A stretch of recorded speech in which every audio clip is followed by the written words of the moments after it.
Namaskar, welcome at English Study. I am Rekha Gupta. This is 2020 English series with practice set 19. Please video को like और share करें and do not forget to subscribe the channel. First question is, who wrote under the pen name Shaki? किसने इस pen name शाकी के तहत लिखा है? तो H.H. Munro. H.H. Munro जो थे, इनका पेन नेम था साकी. Question number 2. V.S. Naipaul's The Mimic Man is about an exiled Caribbean politician. VS. Naipaul का वर्क है द मिमिक मैन. ये किसके बारे में है? तो एक एग्जाइल्ड कैरिबियन पॉलिटिशियन के बारे में है. एग्जाम ओरिएंटेड क्वेश्चंस है, ये सभी याद रखेंगे आप लोग और बहुत इंपॉर्टेंट है. Who wrote under the pen name Saki? तो शाकी पेन नेम से कौन लिखा करता था? H.H. मुनरो. वी.एस. न्यायपॉल का द मिमिक मैन क्या है? एन एग्जाइल्ड कैरिबियन पॉलिटिशियन के बारे में. Question number 3. The Naked and the Dead is written by Norman Mailer. ये जो वर्क है the Naked and the dead, ये किसने लिखा है? तो नॉर्मन मेलर ने लिखा है. याद रखेंगे, Norman Mailer is the author of the work the Naked and the Dead. Question number 4. Finnegans Wake is a prose work by James Joyce. Finnegans Wake किस प्रकार का वर्क है? क्या है ये? तो एक प्रोज वर्क है ये जेम्स जॉयस का. याद रखेंगे, James Joyce stream of consciousness के लिए जाने जाते हैं. तो इन्हीं का वर्क है फिनगैंस वेक. और किस प्रकार का वर्क है? Prose work. Question number 5. Who translated Omar Khayyam into English? Omar Khayyam को इंग्लिश में किसने ट्रांसलेट किया है? Edward Fitzgerald. याद रखेंगे, एडवर्ड फिट्जगेराल्ड इन्होंने क्या किया है? उमर खयाम का इंग्लिश में ट्रांसलेशन किया है. Question number 6. Name the mathematician and philosopher who was awarded the Nobel Prize for Literature in 1950. Bertrand Russell. तो याद रखेंगे, उस मैथमेटिशियन और फिलोसोफर का नाम बताना है जिनको नोबेल प्राइज मिला था लिटरेचर के लिए. कब? 1950 में. तो वह है बर्ट्रैंड रसेल. याद रखेंगे, बर्ट्रैंड रसेल, इनको नोबेल प्राइज मिला था लिटरेचर के लिए 1950 में. और ये मैथमेटिशियन और फिलोसोफर थे. ठीक है, याद रखेंगे कौन थे? मैथमेटिशियन और फिलोसोफर थे बाय प्रोफेशन, बट इनको लिटरेचर के लिए नोबेल प्राइज मिला 1950 में. Bertrand Russell. Question number 7. Which of the following is a verse novel? Golden gate. तो यहाँ पे पूछा जा रहा है वर्स नॉवेल. गोल्डन गेट क्या है? एक प्रकार का वर्स नॉवेल है. Question number 8. Kenzaburo O of Japan received the Nobel Prize for Literature 1994 for creating an imaginary world where life and myth condensed to give a picture of the human situation. What kind of a world does he imagine? Kenzaburo O Japan के author हैं, Nobel prize winner है literature के लिए. कब इन्होंने Nobel prize win किया था? 1994 में. और इनको नोबेल प्राइज क्यों मिला था? क्योंकि इन्होंने एक इमेजिनरी वर्ल्ड को क्रिएट किया था जहां पे लाइफ एंड मीथ जो थे कंडेंस होते हैं एक ह्यूमन सिचुएशन के पिक्चर को प्रेजेंट करने के लिए. तो किस तरह का जो इमेजिनरी वर्ल्ड इन्होंने क्रिएट किया था, यही क्वेश्चन है. तो that is totally disconcerting picture of human predicament. तो क्या है? किस तरह का इन्होंने इमेजिनरी वर्ल्ड क्रिएट किया था? तो वो वर्ल्ड है imaginary world totally disconcerting picture of human predicament. Totally disconcerting picture of human predicament is the imaginary world of whom Kenzaburo ओ, जो कि जापान के नोबेल प्राइज विनर है 1994 के. और इसी इमेजिनरी वर्ल्ड को क्रिएट करने के लिए इनको लिटरेचर में नोबेल प्राइज मिला था. भूलेंगे नहीं, केंजाबुरो ओ जो है जापान के ऑथर हैं. Question number 9. Who's Afraid of Virginia Woolf is a. ये एक वर्क का टाइटल है. Who is Afraid of Virginia Woolf जो है एक वर्क का टाइटल है. ये क्या है? Play by Edward Elby. तो ये एक प्ले का टाइटल है और इसको लिखा है एडवर्ड एल्बी ने. तो याद रखेंगे, एडवर्ड एल्बी के प्ले का टाइटल है Who is Afraid of Virginia Woolf.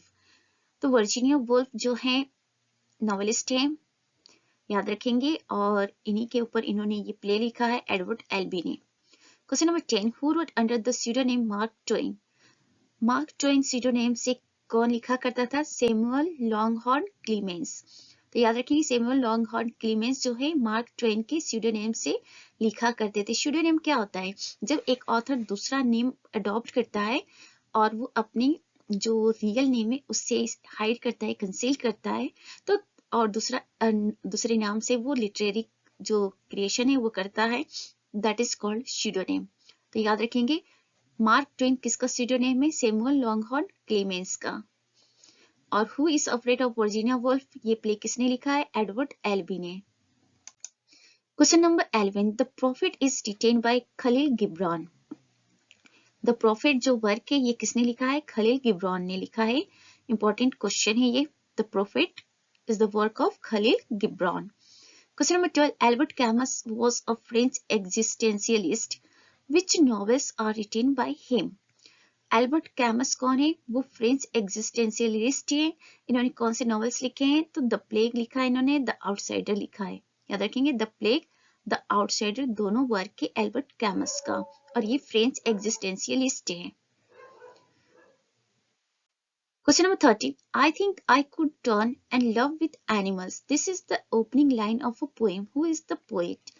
Vault Whitman. तो वॉल्ट विटमैन के एक पोएम में ये ओपनिंग लाइन है, I think I could turn and love with animals. याद रखेंगे वॉल्ट विटमैन अमेरिकन पोएट है। Question number 14, the author of portrait of India is Ved Mehta. Portrait of India के ऑथर कौन है? तो वेद मेहता है। याद रखेंगे इंडियन ऑथर है ये।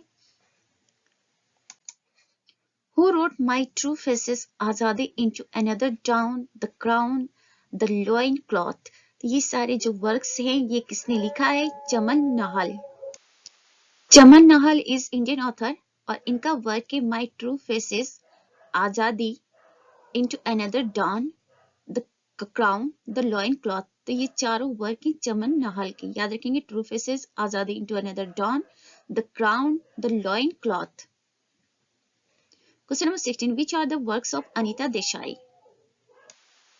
Which are the works of Anita Desai? In Custody, Wishes in the City, Clear Night of Day। तो याद रखेंगे ये सभी वर्क्स अनीता देसाई के। Anita Desai is also Indian author. In Custody, Wishes in the City, Clear Light of day. तो ये जो author हैं चमन नाहल और अनीता देसाई, ये दोनों ही इंपॉर्टेंट है, याद रखेंगे। चमन नाहल का वर्क है My True Faces, Azadi, Into Another Dawn, the Crown, the Loincloth, और अनीता देसाई का वर्क है In Custody, Wishes in the City, Clear Light of Day. Next question, Edwin Markham once saw Millet's painting of a board broker toiler, making the French painting a symbol for the workers who wrote a poem. Identify it. Song of the Shirt. Edwin Markham इन्होंने एक बार millet की painting को देखा जो कि board broken टॉयलर की painting थी, और making the French painting a symbol for the workers. Edwin Markham ने क्या किया? मिलेट की इस फ्रेंच पेंटिंग को सिंबल बना लिया वर्कर्स के लिए, और उन्होंने एक पोएम लिखा। उस पोएम को आइडेंटिफाई करना है। The title of that poem is song of the shirt. याद रखेंगे song of the shirt poem है, और इसके ऑथर हैं एडविन मार्कहम। और इन्होंने कैसे ये पोएम को क्रिएट किया था? सॉन्ग ऑफ द शर्ट को मिलेट की फ्रेंच पेंटिंग को इन्होंने सिंबल बना दिया था वर्कर्स के लिए, और ये पोएम लिखा था सॉन्ग ऑफ द शर्ट। याद रखेंगे एडविन मार्कहम। ये पोएट्री है song of the shirt. Question number 18, only one of the following is not a collection of short stories. Identify it. Into another down. Into another down जो है ये short story का collection नहीं है, लेकिन short stories की यहाँ पे कुछ कलेक्शन है, उसे देख लेते हैं।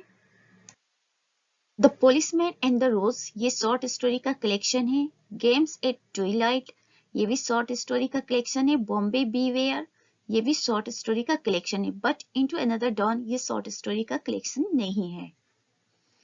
तो याद रखेंगे ना, सॉन्ग ऑफ द शर्ट किसका पोएम है? एडविन मार्कहम का। और उन्होंने कैसे लिखा? मिलेट की जो फ्रेंच पेंटिंग है उससे इंस्पायर्ड होकर उसे उन्होंने सिंबल बना लिया वर्कर्स के लिए, और लिख दिया song of the shirt poem. Into another down short story का कलेक्शन नहीं है। The policeman and the rose short story का कलेक्शन है। Games at twilight, Bombay beware, ये तीनों ही क्या है, शॉर्ट स्टोरीज के कलेक्शन है। Question number 19, which of the following is V S. Naipaul's comic novel of colonial politics? The mystic major. V S. Naipaul का नॉवेल है द मिस्टिक मेजर, ये एक प्रकार का कॉमिक नॉवेल है, कॉलोनियल पॉलिटिक्स के बारे में है। तो याद रखेंगे वी.एस. न्यायपॉल का comic novel the mystic major किस प्रकार का नॉवेल है, कॉमिक नॉवेल है, और किस टाइम के लिए है, कॉलोनियल पॉलिटिक्स के लिए। Question number 20, too long in the west is written by Nirad C Chaudhuri. Too long in the west, ये किसका वर्क है, नीरद सी चौधरी का। तो यहाँ पे आप इंडियन इंग्लिश ऑथर के बारे में आप लोग पढ़ रहे हैं। तो देखिए वी.एस. न्यायपॉल का वर्क है द मिस्टिक मेजर, ये एक कॉमिक नॉवेल है और कॉलोनियल पॉलिटिक्स के बारे में है। किसके बारे में है, कॉलोनियल पॉलिटिक्स।